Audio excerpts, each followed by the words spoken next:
is... Oh, I'm just going to make sure the audio's going. I hope the audio's going. Right. Welcome to the first MML Playpool preview for Season 27. With me in the booth is our newest board member, Clown Zombie.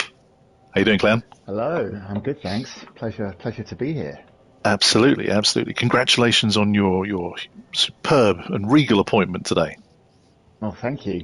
I mean, it was a shock, a surprise, but a welcome one. I got to say, I'm a bit upset because when I imagined being on the board was just non-stop, executive lunches and fancy facilities, but now I actually have to do some work. Well, yes, this is the initiation ceremony. Unfortunately for you, you have to come on a mic with me for at least an hour. So, yeah. That is pretty rough. That scares off most of the applicants, I imagine. Pretty much. You were the only one we didn't tell about the initiation ceremony, and obviously that's the way we go in the future. It's paid off. Cool. Well, we're going to do a little bit of a preview into one of the pro Playpools tonight, the DVC SCC division. So before we go into that, just like to give a big thank you out to all the previous Playpool previewers who've done this in the past few seasons, particularly Bernie, who's done a hell of a lot of work on this. We just felt that in Season 27, with our big push on the unique selling point of the MML with regards to returning to the lore and the fluff, we just really wanted to make it a fluff-orientated preview because this is about the stories of these teams. And not saying it was wrong before or anything like that. It's just that we're leaning back in an old direction. That's all. So, yeah, big thank you to everyone who has done a significant shift of work on this in the past. They were absolutely fantastic, and we hope that we can step into those huge shoes. Yes, exactly. Yeah, big names to live up to. Indeed. Right, so let's rock in to the DVC SCC. We have all 8 teams accepted their invites, which is fantastic. Good job. Top marks, gold stars for everybody in that play pool. And yeah, I'm currently looking at the teams that are entered. Should we start off with Los Pumas, the eldest and wisest and most long-running MML team in all history, actually? Yeah, I mean, if you want to talk about lore, that's not a bad place to start, is it? I mean, think about the players who've exactly. Think about the players who've graced the Los Pumas team and stepped out onto the wonderful field of the graveyard, as it is. Volume is low on second speaker. Oh, is that me? Yes. Any chance you can boost your mic a little bit? I'll give it a go. I was just saying, imagine if the Los Pumas changing room could talk, the stories it would tell. Indeed, the blood that would be there as well. Poor old... Christ, I said his name a minute ago, and I've now forgotten him. The fantastic blitzer that used to be on the team about 3 seasons. Royce Gracie. How could I forget Royce Gracie? Then you had Conor McGregor, of course. Lazy Smurf.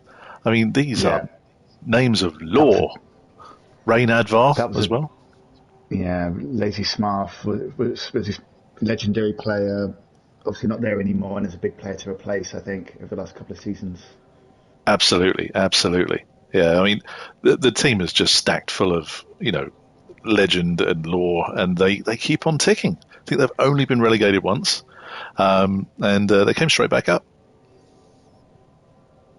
And that must have been a while ago, because while I've been here, they've been a fixture of the pros, Los Pumas. I mean, they've been basically part of the furniture. They've always been in there and thereabouts every season, always very consistent, and just a fantastic franchise. Absolutely. And looking at it now, it's a completely new team, but has some similarities. So let's have a look at the team. Certainly, it's nice to see Los Pumas running with an ogre again. I remember some of their older teams, and they always had a fantastic ogre on the team, which gave them a little bit of ballast around the centre of the park. But what will be interesting is to see how their new signing, CMG, pans out. He's a pretty nimble catcher that was recruited in the closed season. So that was a transfer, was it? That's pretty good. So that's going to be the new Lazy Smurf, maybe. Is that his ambition, potentially? anyone can Who have an knows? ambition to be Lazy Smurf, but can anyone ever actually get there? It looks like he's going in a Really live slightly up to different it. direction. Or potentially, yeah. I mean, he's got the sure feet and edge, which is fantastic, a great start. But the other player also has the sprint, doesn't it? So maybe the one that's the one Turner, and this is going to be the shenanigans. Let's see what I can pull off, player. Yep, could be getting a little bit of leap in there just for a little bit more flexibility around the board, but yeah, it's a nicely structured team. I think it's got a little bit of everything there. You've got some agility. You've got quite a funky little blitzer who can get wherever he wants. In Mr. C, he's a bit of a handful, indeed, in terms of cage breaking. Mm-hmm. And then obviously the enforcer of the team, Dougal 07. Yeah, fantastic looking player. He's strength up, movement up, terrifying blitzer with a niggle. So he's obviously been in the wars the last couple of seasons, and he's got some stories to tell and some scars. But I don't think it would be a Los Pumas team if you didn't have a niggle on it. I think that's a barrier for entry, isn't it? You can't join unless you've got at least one injury. Absolutely, I don't believe they're allowed to register unless they've got a niggle or at least a couple of other injuries on the team. That sounds about right, actually. That sounds right. I was reading their so they were in the Champions Cup as well, Los Pumas. Yes, and I think they won their first round match. But I was reading their Champions Cup story that they did, and it's interesting actually, referencing their old ogre. I think you mentioned one of their previous ogres who was unceremoniously dumped by the team right after winning the MML title. It was a little bit of a scandal back in the day, actually. There were some noses put out of joint about the way in which Disco treated that poor ogre who won him a championship. Yeah, so you got to think Larry's got one eye on that. The fact that this team has a history of unfairly treating their ogres. So indeed, how long has Larry got? I mean, will that cause ructions with the coach? Will he refuse to move on occasions when Disco absolutely needs him? So maybe not. It's not really a bonehead. It's just him telling the coach, you don't control me. You don't own me. Yeah, absolutely, absolutely. Could very well be. And yeah, I think this. At 1830 TV, they're a pretty high TV team. Also got Gunther Bosch in there as well, who will be coming back in the second game. But yeah, they run a little bit of a bench. But yeah, I mean, you know what you're going to get with Los Pumas. You're going to get, fighting until the end of the game, and just sheer competitiveness. Mm-hmm. And there's a lot of love as well for them in the chat. I can see. So we've got Grimbeard Stevie and Dwarf Giant both shouting out some Los Pumas love. Obviously, they're obviously coaches that have had a lot of history with playing against Los Pumas, with one team or the other. So yeah, I think they're one of the league's favourites. I'd have to say. Yeah, I think everyone's got a soft spot for Las Pumas, simply because of their prestige and their history. But yeah, interesting point. Will the Larry the Ogre have Apo rights? Yeah, maybe not. Maybe not. He is one of the better players on the team. Certainly one of the most one of the more experienced players. But is Disco? I mean, is he anti-Ogre? Is he? Well, I'm not getting into any racist shenanigans that have been in the Spike magazine. Possibly comments, sir. Yeah, exactly. So that'll be an interesting thing to keep an eye on as the season goes on. I think that's poor Larry. Let's see if he makes it. Indeed, and they've installed the squeak sandwich kiosk in their stadium, which obviously means that the ref events are cancelled, which is surprising, as I've known Disco for quite a long time, and he's not so we say impartial to the old putting the boot in while someone's on the ground.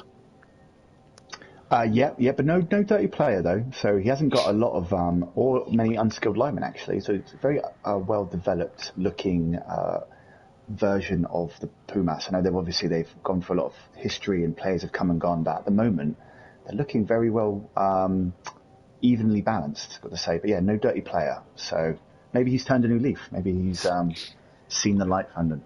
Well, we can only hope. Well, certainly I can only hope. But yeah, they play him this season, so not this season. But a bit of a mixed bag for them last season. I think they had 2 wins, a couple of draws, and a couple of losses. But yeah, they ended up losing to the eventual MML Pro champions of season 26.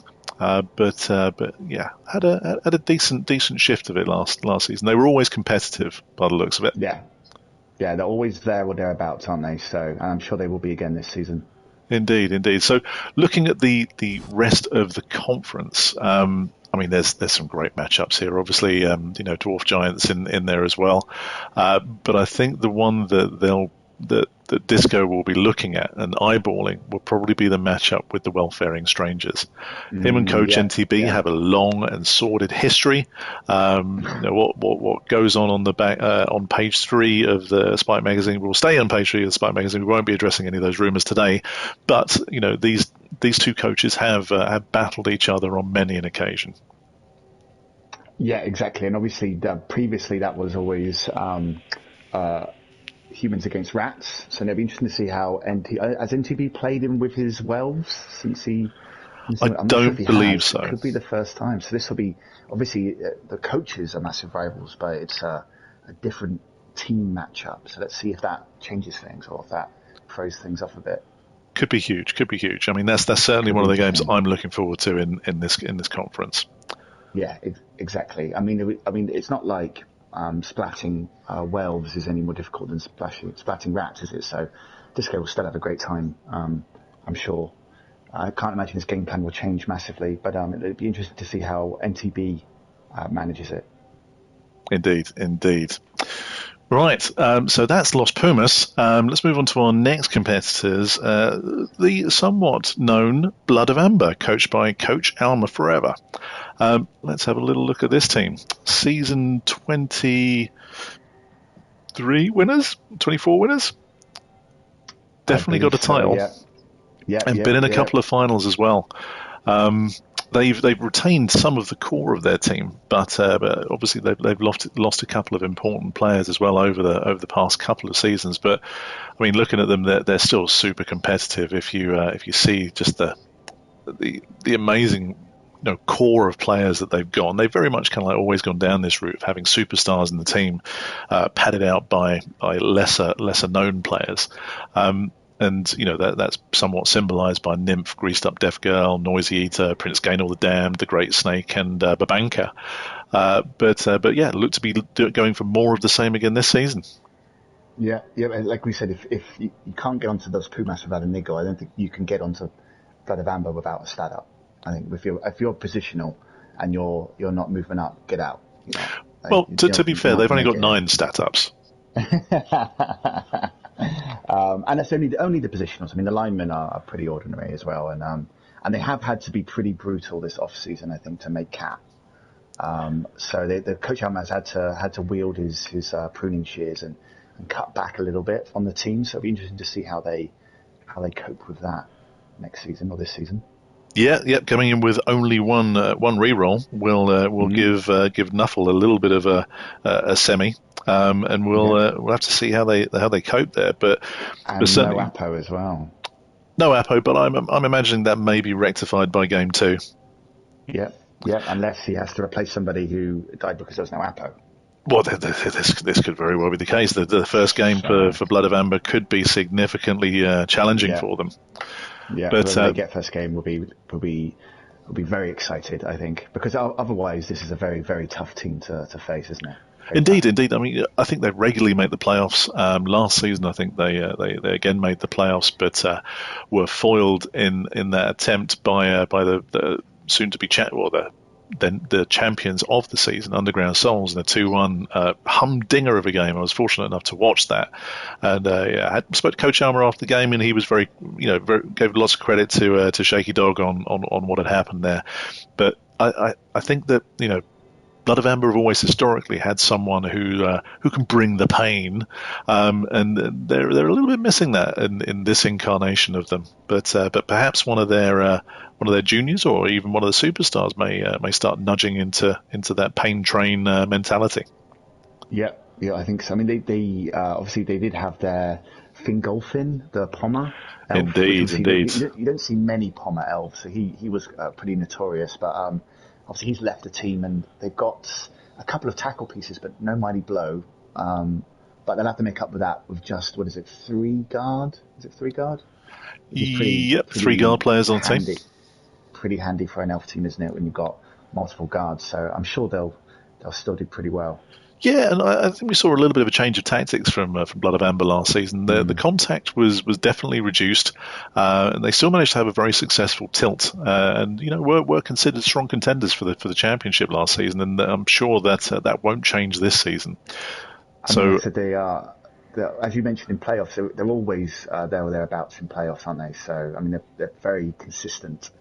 So I don't think that will change this season. He's always up there. No matter what, I think. Indeed. As long as he has his regulation 15 cigarettes at half time during the important games, then you can always guarantee that Alma will be there or thereabouts. And did you have any more info on? There was some bizarre rumours in the off season that potentially Blood of Amber weren't going to come back this season, and then the last minute they registered and now they're in the league and they are back. But there did seem to be a bit of maybe confusion or misinformation, or maybe, I don't know, from the coach. Wasn't sure if they could come back. I'm unfortunately, I can neither confirm nor deny, as I am bound by legal restrictions to comment on that. But read into that what you will. It was very dramatic, so it'd be interesting to see how that affects maybe the season, maybe are the players up for it? Were they ready? Indeed, are they ready? Last minute entrance. Yeah. Yeah, are they mentally prepared? Maybe they were getting ready to book their holidays for a season off. And Nymph and Greased Up Deaf Girl were going to Valaraki, but yeah. Maybe they're going to be upset at being called back and holidays cancelled and not perform for the coach. That could be the only thing that stops them this season, I think. Maybe the mental side of it could be a challenge, but physically they're all there. Indeed. I mean, if they dilly-dally around again, we've seen that Coach Alma has sometimes had problems with getting the team to adapt to his instructions in the time frame during the game. That could rear its ugly head again. It could do. It'll be interesting to watch. Indeed. So definitely one of the stronger teams in this Playpool, Blood of Amber, one to watch. And then we go on to a High Elf team, one of the few High Elf teams in the league, the Nagarath Ravens, coached by I Am DeMarco. And this is an interesting team to talk about right after Blood of Amber, because this is a Delph-hating health team. Indeed. There's a bit of bad blood there, isn't there? There is very much so. So obviously all High Elves, I mean, no High Elves and Dark Elves get on, but this is a team built to kill Dark Elves, or at least to beat them on the Blood Bowl pitch. So it'll be interesting to see. That'll be a very fun matchup, I think, this season with these two teams. Absolutely. And if you were to look through the team here, who would be your star player on this team? Oof, on this one. I mean, he does have a Mighty Blow blitzer. So he's got a bit of Mighty Blow on the team, which is useful. So he's looking pretty impressive. Obviously, I love a leap elf. It's going to be fantastic. And with AG5 as well. Yeah, definitely. He does not care. He goes where he wants. Go anywhere he wants. But I really like the plus strength wrestle lineman, I think, because you don't see many. People might say there's not much point putting lots of SPP or lots of gold into a lineman and save it for your positionals. But I think this basically he's built himself an extra positional, a ball sacker, a player that can actually throw his weight around a little bit. So he could be really interesting, I think. Indeed. Limited a little bit by speed, but yes, exactly. But he's going to sit there. He's going to be maybe a little roadblock, maybe a pain in the backside of his wrestle. So I think he's a very interesting piece. Indeed. And of course, this Ravens team are an elite team of shadow warriors, all descended from loyalist elves from the kingdom of Nagarath. As you said, very much not fans of the dark elves from a number of occasions, and particularly some of the teams that they've had issues with before, the Harganath Executioners, but particularly Blood of Amber. So that's lining up to be a cracker of an elf off there. Interesting rivalry, yeah. And there are actually a few Dark Elf teams in the league this season, so they're going to have plenty of opportunities to bash some delves. But yeah, this in the Playpool, he's definitely going to have Blood of Amber in his sights, isn't he? I think. Absolutely, absolutely, and interestingly, they played Los Pumas last season as well, and run out winners, which was a hell of a feat for them. And I mean, let's not forget. I mean, Ian DeMarco's he's not been in the MML too many seasons, I don't think, compared to some of us. But what are you trying to say? Well, some have been there longer than others. But he's a super talented coach, I think. I'm not sure how long he's been playing the game, but I think he's already in a couple of CADA finals. He won the Blitz Ranch Cup. Very aggressive elf coach as well. So I think he's going to be a team to watch. Indeed, he's on the same sort of learning trajectory that the algorithm known as Girdley was on, he may even surpass him. So we'll have to keep a close eye on Ian DeMarco. Definitely one to watch, I'd say. Indeed, probably tastiest matchup for them is Blood of Amber, I'd have said. Yes, definitely. Yeah.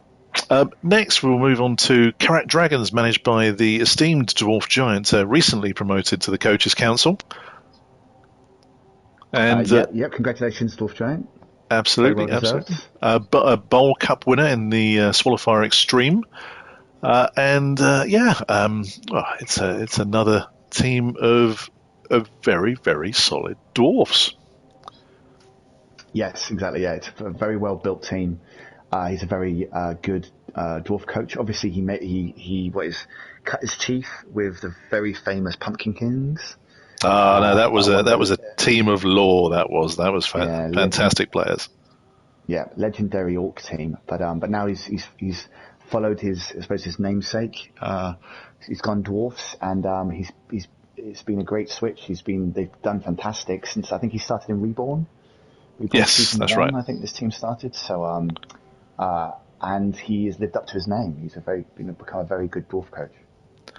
Absolutely, and you look through the team here, and what I like about this team is that he's very much taken a part of the ethos of the Pumpkin Kings, and he's got a Hail Mary pass dwarf at the back. I love that. You love to see that. That's fantastic, isn't it? I love a bit of Hail Mary pass on a dwarf team. Absolutely. You think you've got them, and then suddenly the ball's flying over your head, and then it's a mad scramble up there, and the dwarves are marking you up. As everyone knows, it's difficult to get away from dwarves. And I think as well. I mean, I know DG's in the chat. That's won him a game of Blood Bowl, I think, so far. I'm sure I've seen a game where end of the match, Hail Mary pass up the pitch, grabs the ball and runs it into the end zone for the win. So it doesn't come in handy all the time, but when it does, especially dwarfs, you don't have many options to score a touchdown. I think 60% of the time works every time. Exactly. So yeah, I think that's fantastic. And also your edge up on the runners, 2 runners with edge up. Mm-hmm. The helmet Pasca's got pass as well, and again, nothing you don't normally see that on a runner. So this is a dwarf team that's not afraid to do some shenanigans. Indeed, but they have lent heavily back into the strength side of things with their recent signing, Glenane Getsum from well-known dwarf cultivist Just Stevie, is a big strapping dwarf that comes from the stables of Grimbeard. Oh dear! So you know he's been well raised, then, don't you? Well, he's been raised. Yeah. But he's been taught now how to be a proper dwarf, I think. That's the way, a proper dwarf. I'm unfortunately embargoed from saying anything else about the dwarven race due to other ongoing legal enterprises. Other than we completely respect them, absolutely, and we enjoy watching them play, and they're very exciting. Indeed. What a fantastic race of little folk they are. Is that everything you told me to say? Yes. Or have I done this one? Okay. That was fine. Okay, good. Okay.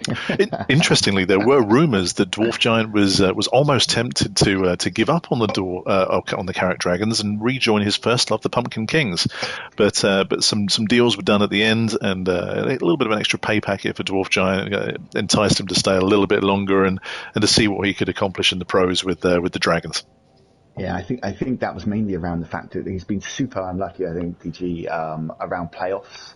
He's been so close, lots and lots of seasons, and just missed out, I think, on the last game. Yes, last season was particularly close, wasn't it? It was up to the last minute. Right to the last minute, but then he was pipped, I think, to the playoffs by Shaky, who obviously went on to win. I believe it was the Red Rolling Rockers, actually, that took the Dragon's spot, wasn't it? Or they took the spot on the last day, yeah, I think as the final wild card, but in his play pool. Sorry, yes. Yeah, so it was Underground Souls who obviously won the thing, and then Gerd got the other spot. So there's no shame in missing out to either the champion or Gerd. So I think indeed. just it's a super unfortunate, I think, but it's going to happen sometime. It's got to. Hey, listen, if their luck turns and the karmic wheel doth turn, we do know this. If it turns and things start panning out for them, they've got all the tools to be a real problem for anybody in this play pool. Yeah, I mean, that's all the things you hate. I mean, love to see on a dwarf team. So you've got stand firm. That's great. That's very exciting. Diving tackle, obviously, that's a horrible thing to put on a long beard. That's going to be a pain for people. Not forgetting, of course, 6 guard, which is very exciting, and also 7 tackle, which is just blows my mind with excitement as well. And he's playing 3 elf teams as well this season. So he's got Helves, Delves, and Welves. Almost a full house, so they're going to have a great time. Almost makes you think that perhaps he may have had some input into the Playpool assignments, but I'm sure that wouldn't have happened, would it, Clown? No, of course not. No. How is that new Mustang of yours, by the way? Yeah, no, it's fine. It's I got a really good deal for it. It's on credit. On credit, good. Yeah. PayPal, but which pal's paying? Anyway, so for the Carrot Dragons, your favourite matchup for them, or the one that means the most for them? Oh, it means the most. I would probably say, maybe some revenge against Gerd for the last season. Obviously, dwarfs against chorfs always has a bit of extra spice to it. Indeed. And they've played a couple of times in the last couple of seasons, so it's been quite a good rivalry, I think, between the two of them. I think Dwarf Giant might have beaten them last season. Is that right? I'm not sure about that. Let's have a quick look. They did. Yes, they did the Chaos Dwarves 2-0. So certainly the Bulls will be up for revenge against the Dragons. That's a good one to look out for. Yeah, that's always a tasty matchup, I think, these two. Yeah. Well, that's the Carrot Dragons. Next we go on to a little-known Orc team, who you may know a little bit of something about, the Swampland Speed Freaks. Yes. Oh yeah. Well, who are these guys? They look cool, don't they? They look to be a fairly fast Orc team, but not as fast as some Orc teams that I've seen. I mean, yeah, they haven't got that second stat movement up stat freak blitzer yet. We're very jealous. But one day we'll get one. All you need to do is recruit one of the Marlar clan, and it'll happen. Yeah, I just have to name one of the Marlar, and then you instantly get stat ups, isn't it? Is that how it works? Pretty much, yeah. That seems to have been my experience. But loves Marlars. Indeed, if I may just comment on the makeup of this team. I mean, this is a reborn team that has been has a bit of a unique proposition here. I mean, we can see that there's no Black Orc blockers.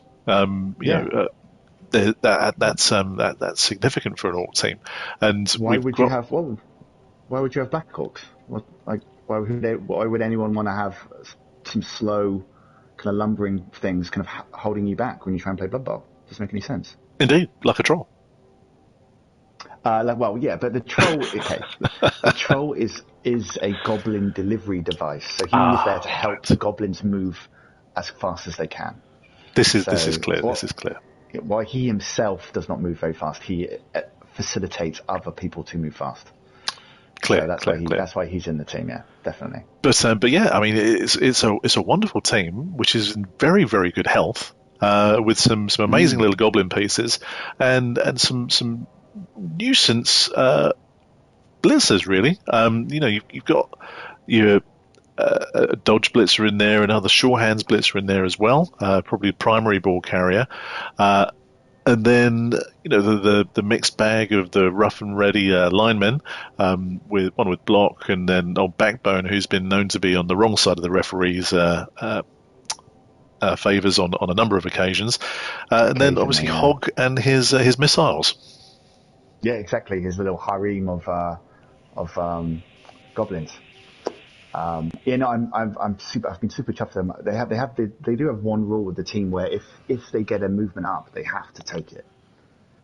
So they've been blessed so far with a couple, but I'm hoping for a few more. So sounds legit. Sounds legit. We'll And see who will be fast they can captain this season? So they did have a team captain, Chopper, when the team was formed, who sadly died. So we've had a few losses. This is the way. Yeah, that is the way. So while Gixxer is probably the most developed player, obviously, I don't know why he keeps getting so much SPP. He doesn't score that many touchdowns, so I don't know where it comes from. But must just be MVPs. Couldn't be anything else that he does, could it? Yeah, it must be. He must just get a lot of MVPs. Yeah. But Big Twin is the new lead. Like you said, he gets the ball when it's really important. They do like to carry on a goblin occasionally, but when the game is super close, Big Twin likes to get the ball and he likes to try and win it for us. So, and calling your plays out on the field is Big Twin. Yeah, he's the guy. Yeah, and also this season, to say the fluff wise, so they started off as a fast Orc team, but the last couple of seasons they haven't been particularly eye-wateringly quick. I have to say, they might, as they entered the pros, they might have got a little bit. A little bit of nerves. I think. Yeah, trying to because they reclaim that reborn kind of pizzazz. So there's the team are having a race, and whoever runs the least this season is going to get fired. Ah, interesting. Well, that's certainly something for the players to watch out for. But talk me a little bit through your decision, Coach Clown Zombie. In such a speedy team, how come you've had the Thunderdome completely carpeted with Astrogranite? Because it helps you go faster, doesn't it? They've tarmacked it, so it's like a racetrack. Right. So obviously the Goblins weren't particularly keen to have an Astrogranite surface. But if you're going to have drag races, I mean, nothing better than a nice bit of level black tarmac to ride around on. So it had to be done. Can't argue with that logic, sir. Can't argue with that logic. And looking at the competition you've got in the pool, which is the game that you're most looking forward to this season? Most looking forward to probably game I'm most looking forward to, because I've never played them in the league before, is the Fangs, the vampires. It's fantastic to have vampires back in the. I just had a cold shiver run down my spine at the mention of the cheering Fangs. The haughty by nature elves played them in a bowl game and were ripped asunder. Yeah, well, that's the thing. So I was super excited about playing vampires, and then I had a little look at the team earlier, and now I'm no longer excited about playing this team. But we'll obviously cover that when we get to them later. But yes, it's going to be fun because it'll be obviously a new experience, but also terrifying. And if I had to put you on the spot and say, where are you finishing this season in this play pool? Where are you finishing? A nice, comfy mid-table, which is what we've done every season so far in the pros. So I'd like to see we could maybe push for a playoff spot, but then when you look at the fact that you've got Blood of Amber, obviously, which is probably the most developed pro team. You've got Las Pumas with Disco Deva with that kind of heritage, and Dwarf Giant and Gerd and NTB, multiple champions. I mean, it's going to be tough. I think one for Coach Gerd to notice is that he was only fourth on your list there. Certainly something that he may want to address during the season. And I'm sure he will. Yeah. Brilliant. Well, best of luck in the season. It's a hell of a play pool. Yeah, and let's move on to the Welves of the Welfaring Strangers, coached by former champion NTB 99 of the infamous Rodentia Ad Nauseam fame. Yeah, exactly. They're like a legendary rat team. Obviously, the yin to the Pumas' yang. But now, obviously, he's on a new wealth adventure, and he has been since Reborn. Indeed. And looking at the team, they've certainly had their share of how should we say run-ins with the apothecaries over the past couple of seasons. A lot of the players seem to be a little bit worse for wear coming into this season. I think that'd be a fair thing to say. He has had a tough start for Welsh. Some Welsh teams, they take off and level up players and never have any injuries. I don't know. Do you know what that would feel like, London? I think it's only if you take good care of Wood Elves, then they take good care of you. It's all about the coach, of course. Yeah, yeah. Naturally. But he has had a rough time with this Welsh team. They've lost some big players, and they've had a couple of injuries and stat downs. But I think respect to NTB, because I believe he's sticking to his Ironman guns. Don't think they've had any transfers. That's correct. I can confirm that. Yeah. So the fact that he's built this Welsh team up to be as scary looking as it is admirable. Indeed, and they've lost some luminaries from when they started out. Wealth of Constant Sorrow, of course, no longer with us. Pancho, obviously, also passed away. Revelator, no longer with us either. So yeah, it's definitely been a Pyrrhic victory on some kinds. Yes, I'd say so. But then on the other hand, it seems to have moulded the team into quite a formidable unit. Because, absolutely, yeah. They are a scary Welsh team. I mean, you've got an Adjup war dancer, which is yes, Welf of Fire, one of the originals as well. It works very well in tandem with Solitary Welf. Oh, as in dives in, and then the other one, the annoying diving tackler, can make a pet nuisance of himself. Indeed. Basically, he tends to screen the plays while Scarborough Welf dashes off and takes the ball off Welf of Fire to run it in. Yeah, and I think one thing obviously that is very apparent with the Welfaring Strangers is it's very Coach NTB has a play. It's the NTB play. It's a 2-turn score. The strategy is well known across the whole league. It involves a little bit of a screen by a number of players down one side of the pitch, and then it's a score. Oh, and NTB's joined us in the chat. I believe that that strategy play style has been published. I think I saw it on FaceTime the other day. His signature move is famous now, is it? Indeed. He should be very proud of that. He's made that move that playbook his own. I mean, you can't say it's not effective. He's got to the pros. There's no denying that. And luckily, fortunately, the Freaks have played the Strangers a couple of times now, and it's always a tough game. I mean, the Adjup strip ball. Wooddancer loves the red dye cage dive. Yes, well for Fire, very much the bravest elf on this team. Yeah, exactly. The fact that NTB's had a couple of injuries, but he certainly isn't afraid to get his players in the mixer. He's not a standoffish Welsh coach. So aggressive, and it's a tough game. Always a tough game against these Welsh. Indeed. Very much in the mould of the captain, Wealth of Fire. And obviously Trevor Softmints as well coming to the party these days. And these elves are not shy of doing a one-turner. One of the things, or the quick scores, and one of the things that is obviously very synonymous with the NTB playstyle. Very much so, but although now he needs a push to do it.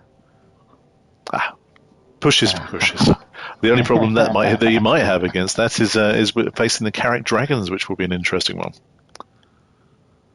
Yes, that will be interesting. I think that's going to be a tough matchup. Coping with stand firm and tackle, it's going to be tough. But then obviously he's got the speed. You can just play keep away. Indeed. Be interesting to see them. Sorry, carry on. Well, I was going to say he's one of the lowest TVs in the play pool, so he's going to have inducements. He's going to have the odd wizard here and there, maybe even Eldril. He does have 380 odd to add on to that when some of the players come back, so he'll be bashing up against the 1800s. That is true. But I'd like to think he'll probably get in some of the bigger teams. He'll have the wizard that will cause enough headaches to maybe cause some upsets. Maybe. Indeed. Obviously, one of the problems for the Welfaring Strangers is that they've been afflicted by a terrible, paucity of gold. The stadium is pretty ramshackle and hasn't seen so much needed care and attention for quite a long while. And certainly the sponsors are not interested in the Welfaring Strangers at the moment, and that extra cash has not been coming in for them. No, exactly. I mean, you would like to see maybe a wizard shop on the side of the pitch, maybe elf turf. What Maybe one can, that's in yeah. their future. One can only assume that Coach NTB has burnt his bridges with so many of the sponsoring organisations. He is a well-known firebrand in the league, and potentially that's what's happened to the Welfaring Strangers, which has left them somewhat hamstrung. Exactly, and it also might have something to do with all the dead players they've had to replace in a couple of seasons as well. So what might be where the gold has gone, or maybe there's more nefarious reasons. Well, Coach NTB's habits that could possibly be that as well. Yeah, could be. Maybe is this a front money laundering for some evil rat shenanigans? Who knows? Well, indeed. Let's rumours I've heard, but I mean, I can't say for sure. Indeed, and obviously we shouldn't really forget his pass style or his other play style of aggressive passing, or pass ag as they tend to call it in welfaring circles as well. There's no one better at the pass ag than NTB. And anyway, let's have a look at the opposition that he might be facing, or that he will be facing this season. Clearly, there's a humdinger of a rematch with Blood of Amber, which is going to be great. It ended up 4-2 last season, but it looks like Blood of Amber are probably better set for that game. But it's going to be a difficult season for the Welfaring Strangers. I think there's some teams here that can really give them some problems. And obviously there's that wonderful rematch with Los Pumas as well, and the reuniting of Disco Devo and NTB. Yeah, that's the one I'm looking forward to. Yeah, that should be a fantastic game.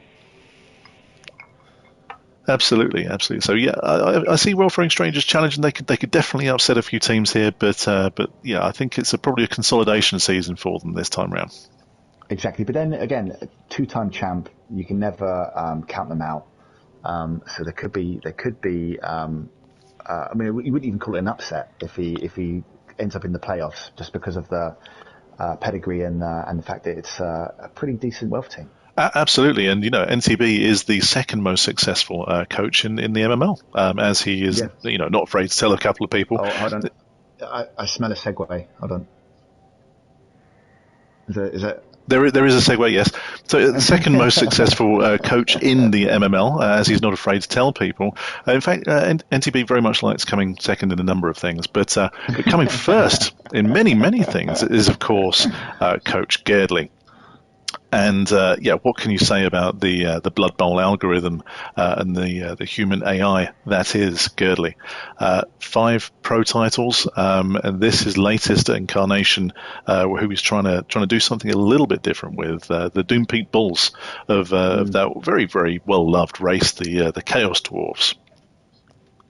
Exactly. Very well loved, but also neglected slightly in MML history, in that we've never had a Chorf champion, have we? So you say that like it's a bad thing. Well, not it's a bad thing, just a very surprising thing, I would say. So the fact he maybe it's a thing that Gerd wants to rectify. The algorithm must be balanced. The equation must be completed. The Chorfs not having a champion has upset the Blood Bowl gods. This could well be the case, and of course, there's that added little bit of incentive for the Carrick Dragons, as the No Man's Land Stadium is in fact built upon the former Carrack of the once mighty Dwarven Empire.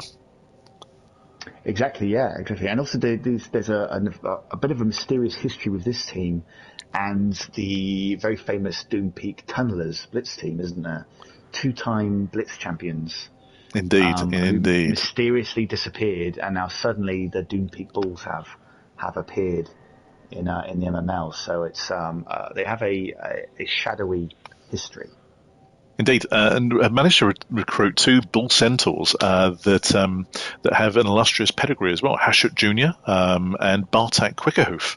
Obviously, their kin are well known and stock star players in the Blood Bowl leagues around the world.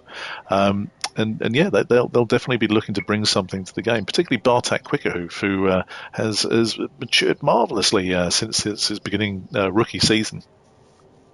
Yeah, exactly. He's a very impressive ball. I mean, he's a ball carrying ball. He's not afraid of doing the odd shenanigan cage dive or dodge out or pass even sometimes, maybe even. So he can pull off some shenanigans if he has to. Absolutely, and the Doom Peoples have been somewhat afflicted by significant injuries and deaths over the recent couple of seasons, particularly around their linchpin play, which is to have a Minotaur, and we see another relatively new Minotaur here in Bullseye, not the first Minotaur to grace this team. No, not at all. But you have to admire the team's commitment for the Chorf Minor. Probably one of the least loved positionals in the game, but Gerd has found some secret benefit, some killer play that he's going to use for victory, and I think it's great that he's using the minor and going to show us what it can do. Clearly been in league with dark forces in order to seal this pact, and I think it's only a matter of time before we see the Doom Peoples rise to the top, and certainly I foresee them being a pretty major player in this play pool. They've got a significant bench as well, so they're never going to be short of players, and unlike the early seasons, they have now developed Lughead Hornswaggle into a bit of a beast on the pitch as well. One can only fear what he's going to do to some of the teams in this play pool. Exactly. I mean, really, the league should be, poor Gerd, but we should be happy that he's had the injuries that he has. Otherwise, this team would be even more of a dominant force.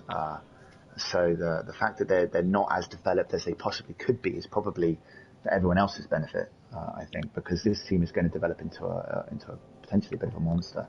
Indeed, and again, we've seen that the sponsors are a little bit hesitant about aligning themselves with a team which has suffered so many deaths. However, Girdley has managed to upgrade the stadium and implemented a little bit more security to prevent the troublesome fans of the Doom Peoples causing carnage during game time. Yeah, exactly. Well, obviously, potentially they inherited some of the more rowdier Blitz fans. I don't want to cast aspersions. Are you saying the Tunnelers were a band of ruffians? Well, they were very successful at Blitz, and Blitz is no pushover. So obviously they're used to a certain amount of carnage. They certainly had one bad season in Blitz. Yeah. Oh, all I remember is the pals next to Girdley's name with his Blitz titles. Yes, I believe they took a one-season hiatus from the Doom Peak Tunnelers, and I do remember they did have a coach swap, didn't they? Yeah, along those lines. Didn't go so well. Terribly backfired for him, I think. Who I remember, a black smudge against that noble franchise's history. Indeed, probably one best glossed over. Yeah, I think so. Indeed. So that's your Doom Peoples, and for me, I'm very much looking forward to the matchup with the Carrot Dragons there. Yeah, exactly. That's going to be a good game. I think they're two of the teams that are going to be pushing for the playoff spot by my money. So whoever comes out on top in that game, I think is going to be have a big advantage. I think when it comes to playoff time. Yeah, that could be a swinger. Sure. So let's move on to the 8th team in this play pool, the one that gives me recurrent nightmares. It's the Cheering Fangs, coached by Fezar. Have you seen this team, this Vamp team? Yes, I've seen it up close, and it's as much of a problem as you might think it is. All I thought was like, we have Vamps back in the pros, aren't these brave, plucky little vampires? I know how difficult it is to coach a vampire team. And then I click at 9. They're at maximum. They're at the cap. They only just got promoted. Yes, they're at the cap. They have 5 rerolls, and they have a smorgasbord of amazing vampire players who they've managed to develop over such a short amount of time. They're absolutely terrifying, is what they are. Vampires are supposed to be scary, obviously, but these are particularly panic-inducing. Like, look at these monsters. No cage is safe. No Vengabus is safe. They will be getting to your ball carrier, and they've got a mobile big guy on the pitch. Plus, they've got some of the speediest vampires that we've ever seen in the MMLs, probably since the V-Power coached vampire team Factor 50. Oh, what a great vampire team that was. They could pull off some some craziness, couldn't they? So it'd be great to see this team do the same in the pros and mix things up a bit and maybe cause some upsets. I think that upsets are going to be the key here. I mean, this team is going to, some games they are going to fire, and other games they could be afflicted by that terrible vampire curse of bloodlust. But on the whole, they've got all the tools they need to deal with it, and certainly they've got the luck to be able to recall plays that may not have worked out for them. Exactly, and they they got the rerolls, so they don't have to. I mean, bloodlust could be a pain, but rerolls are going to massively help. They've got a massive amount of thralls, so they're not going to go hungry.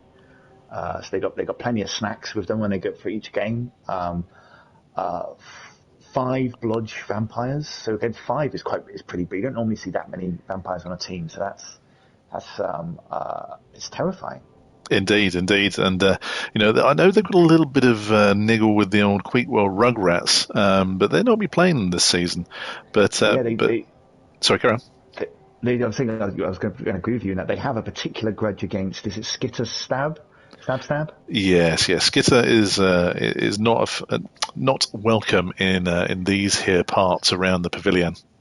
Yeah, and I think a particularly big Tooth Tony is a particular hater of the of rats. But then again, there's no rats in the Playpool, so he might potentially have to wait until the playoffs to get his revenge. I have heard rumours that whilst there are no rats in the Playpool, there are coaches who have been somewhat known to be affiliated with rats, and that's where he's looking to take out his animosity.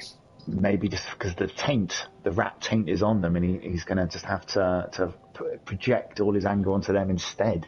Indeed. I have heard that Big Tooth Tony has in fact been training with wood elf cutouts on the field, and that can only bode a little bit of problem for NTB, because if this vampire team get their teeth stuck into you, then they won't be letting go. Oh, get their teeth stuck into you, and then that's fantastic. Boom, boom. I'm back. But yeah, it's a hell of a team. It's remarkably healthy. It's set for domination. Could this be our first Vampire MML Pro champions? I mean, if anything, look at this team. This is incredible. So it all depends, obviously, how many onesie rolls. If you can survive. The Vamps are probably, by my money, probably one of the most difficult teams to play. Just because of the amount of next level thinking you've got to do to make sure your thralls are all in the correct position when you want to the plays you want to pull off. But if the dice go his way, and he's obviously not a shabby coach either. I have rarely seen. In fact, I'm going to say I don't think I've seen a better vampire coach. I've had the fortune to play Fezar a couple of times, and the speed of his thinking, I think, is what sets him apart from other vampire coaches that I've seen. Because he rarly runs out of time. They suck up the clock, don't they? Vamps, the vamp thinking you've got to do. I mean, obviously, I've only seen V Power Vamps, and obviously V Power and Vamps obviously was like a perfect storm of using up the clock. Yeah, it was fantastic, but he did tend to run out of time every now and then. But I haven't seen Fezar, afflicted very much by that. Yeah, it's like with Vamps. It's like you do most of your moves in the last 10 seconds of the turn. So, but if that's not a weakness that Fezar has, then that's even scarier. Indeed. And looking at the other teams in the pool, I mean, they're going to cause anybody a problem. It's been very much like the French rugby team. You never know who's going to turn up, but if they turn up on the day, then they're probably going to win. Will they be able to be consistent enough to mount a challenge for playoffs? That's going to be the really interesting thing for me. Yeah, if they could do that, and if they can keep their thralls alive, potentially. I mean, it's a very healthy-looking team, so... they will be low on funds because no sponsor has approached them, which I'm sure will be resolved by the end of this pro season. You have to imagine so. I mean, they've got a bigger stadium, at least, haven't they? No, yes, they do. No, still a crap out. Yes. Yeah, exactly. So you'd like to think that's the next step. They've got the squad, they've got the team. Now they maybe want to build the franchise a little bit. Indeed, and for me, looking at looking at the opponents they've got here, I think it's got to be the Well-Faring Strangers for me that's going to be the matchup. Clearly there's the Rat Link in there as well, and we know that Big Tooth Tony, not a fan. That could be one that's a bit of a humdinger there, particularly with the assets that some of those vampires have got. I don't see the Wood Elves being able to hold them off and keep that ball safe. It could be a very high scoring game. Could be extremely high scoring. I mean, it's a grudge match, but only one team knows they're in a grudge, knows about the grudge. Indeed, the most dangerous kinds. The most dangerous exactly. kinds. So the fangs are going to turn out wanting blood, while the strangers are going to not know what hit them. Indeed. So it should be a good one. Could be a rip roarer. So yeah, that's our DVC SCC preview right there. And if you had to put your money on a 1 and 2 spot, I'm going to give you the easy out and say you can discount yourself from it. Who would you be picking in this play pool as 1 and 2? If I can't pick myself, who's obviously nailed on for a playoff spot, naturally. I would say, yeah. I don't know how to choose who's going to be 1 and 2, but I think probably you can't discount Blood of Amber, obviously, because they get to the playoffs so frequently. They're obviously a lot of the teams in this play pool come from Reborn, so they haven't had as much time to develop as some of the more long-standing teams that maybe the Blood of Amber have had, say. So they're really well developed and they're very consistent. So I think they've got to be one of the favourites for playoffs. And Gerd, I mean, who's going to bet against Gerd and the Bulls getting to the playoffs? So I probably have to go for them as well. Indeed, and to be honest with you, I couldn't disagree with your 2 choices. They're my 2 choices as well. Yeah, I think Dolph Trent's going to be there and thereabouts, and then he's going to miss out on the last game of the season probably. If history teaches us anything. Indeed. But one thing we can really appreciate here is that we have a great variety in this play pool. No 2 teams the same, and it will be a play pool of all shapes and sizes. Yeah, there's a bit of everything, isn't there? So it's going to be some fantastic matchups. I'm very excited about it. Fantastic. Okay. Well, thank you, Clown, for joining me for the first MML Pro Season 27 preview. We'll be getting around to the rest of them in short order, but that's your lot for tonight. Anything you'd like to say before you go? No, just it's a pleasure to be here, and it looks like a fantastic season, and I can't wait to see what happens. Indeed. Well, best of luck in the pool. And thank you everyone for listening and for watching. If you want to know more, check out www.mmlpro.com or check us out on Discord. Thanks very much. Stay safe and see you on the Asterisk Reddit.